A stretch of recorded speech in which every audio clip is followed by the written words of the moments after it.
sun has risen, but really the earth is spinning. So the sun isn't rising, the earth is just spinning. So I have all these thoughts in my head this morning, and I'm just thinking about friends. And I'm thinking about all the friends that I've had throughout my life. And I'm going to tell you, there's all kinds of friends you're going to have. You're going to have old friends, new friends, temporary friends, flighty friends, deep friends, intellectual friends, giving friends, selfish friends, and friends that no matter how long that it's been since you spoke to them, they will remember you and love you like a parent loves a child after all these years. Isn't that fantastic? But I'm going to tell you, it's really the best part of life is having friends. And I wish that I could have kept in touch with the group of friends that I had growing up in Brooklyn. Because to me, there was no happier time in life when you had 10 girls living on one block and all you did was hang out. There were so many girls. I'm even gonna name them off to you. Here we go. Let's go back to Brooklyn in the 90s. We have Carmela. We have Giovanna. We have Tiffany, Jamie, Rosie, Antoinette, Jennifer, me. We had Mary. She was a little bit like a guy, but that's all right. We were all a little bit afraid of her. I was a little bit afraid of her. We had Jatina. Did I mention Jatina? We called her Gidget. Me, I was Zeus. And then eventually Dookie. Zeus. Those were the good old days where you didn't have a name, your real name that your mother gave to you, but a nickname. Oh my God. Let's not forget Josephine. Let's not forget Danielle.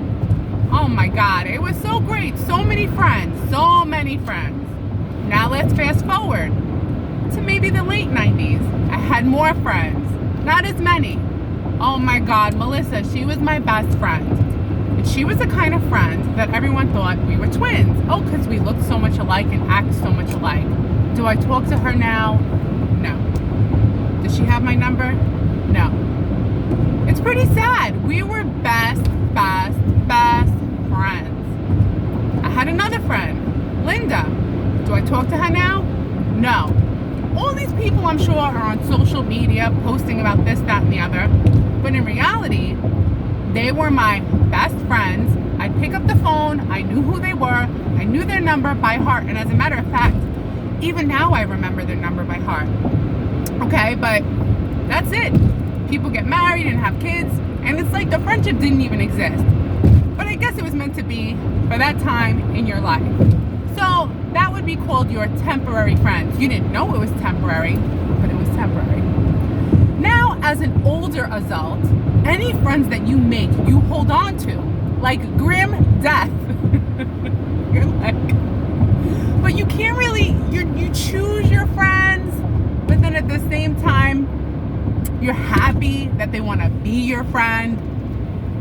Here's the classification that I feel we have as friends as we're older. Number one, we have cotton candy. Our cotton candy friend is a lot like cotton candy. Sweet, fluffy, delicious, good to look at. But essentially, you can't get too deep and philosophical, but that's okay. Because cotton candy is bright and beautiful, and you're always happy to see it. Really, you don't want to eat it all the time because your teeth will fall out. But it's good to have cotton candy around. That's called your cotton candy friend.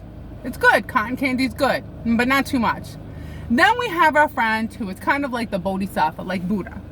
They're always there. You could always get deep and intellectual. You could tell them your deepest, darkest thoughts.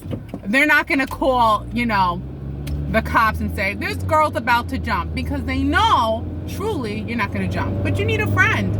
I don't need someone actually thinking I'm going to do these things.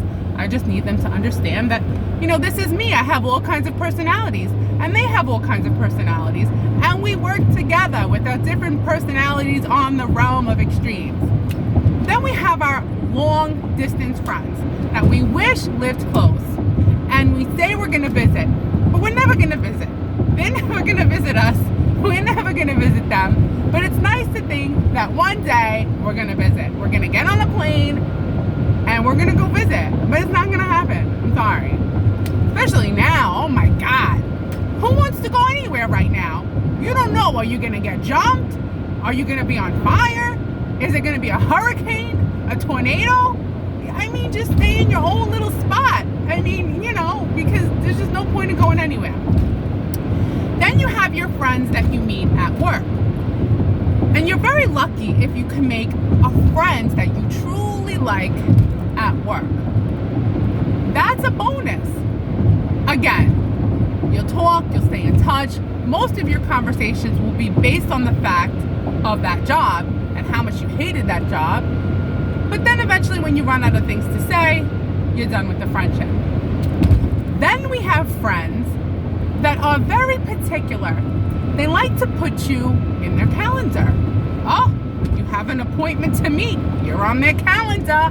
Oh, thank the Lord, I'm on their calendar. Which means nothing. They're still going to cancel on you. And you're still going to cancel on them. Now, let's talk about the friends that are okay with you canceling. These are wonderful friends because let's face it, ladies, our moods are constantly changing. We're so excited to meet, and then the day comes, the moment comes, and we just want to go home and take a nap.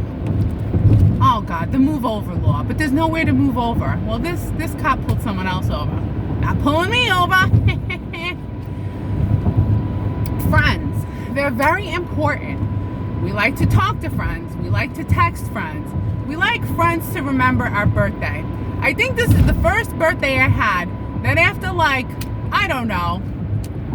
6 years, my friend finally remembered to send something in the mail. She's been asking for my address for, I think, 6 years now. Finally, by the grace of God, she actually sent me something. And I was like, oh, finally, something. A nice bouquet of flowers in the shape of a cake. Mwah.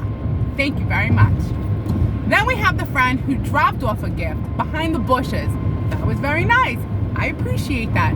You know me, just get me candles. Candles and a card. And then the question is, how long do you keep that card until it just starts to remind you that you only have 3 friends? Right? Because you go from being a kid, you have all these cards. Now you're an adult, you got 3 cards, that's it. Can you imagine my funeral? There's gonna be nobody there. I don't even want a funeral. Oh my God, okay, good, we got the light. They're doing some kind of construction here. Yeah, you know what? I need to make more friends because I'm freaking out about my funeral. I don't even want a funeral. Nobody's gonna show up. Family? I have no family. This is not a pity party. I mean, I'm an only child. And when you're an only child and your parents pass away, that's pretty much it. It's just you and the cat. Which I see nothing wrong with that. I don't think there's anything wrong with having a cat or being a cat lady or a cat person. I think cats are the most amazing thing on earth. I come home, my cat's running down the stairs going, meow, meow, meow, meow, and I'm like, oh, the boobs, yes. But yeah, friends are important because, we're all thinking about when we die, who's gonna miss us. But I'll tell you the truth, I don't really care who misses me. I'll tell you the truth. If and when, of course at some point I'm gonna die. Don't worry, buddy, I'm gonna go slow. I'm going slow. Yeah. When I die, I don't want anybody to know. Let them be surprised years later when they finally give me a call and they see the number is disconnected, right? I mean, that's what's gonna happen. Oh, let's talk more about friends. About the types of friends. Now, ladies, why is it we always have to have that friend who is a dirty, filthy whore? Why? It's not good to hang out with the slutty, hoary chickadee. You know that, But for some reason, we find their whorish ways very entertaining. The way they're hopping around and screwing around town, we find it intriguing, even though it's appalling and you're not going to live that way. Then we have the very intellectual friend, the smart friend, the friend who just keeps having degrees and, but you know what?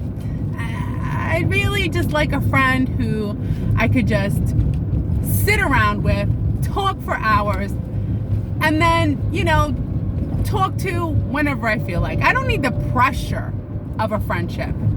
But you know what? That's why friends back in the day were great. Because you didn't have phones, you didn't have any social media.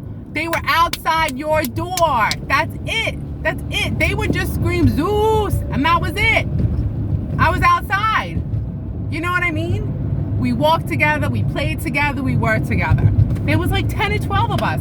Can I find these girls? No. Do I know where they are? No. But man, if Oprah could get us all together again, that would be great. But really, who am I? You know what I mean? I'm nobody. I mean, I'm special to myself. Myself think I'm special. I love myself. But when you're an only child and you're running out of friends, you're freaking out. So I have 3 cards.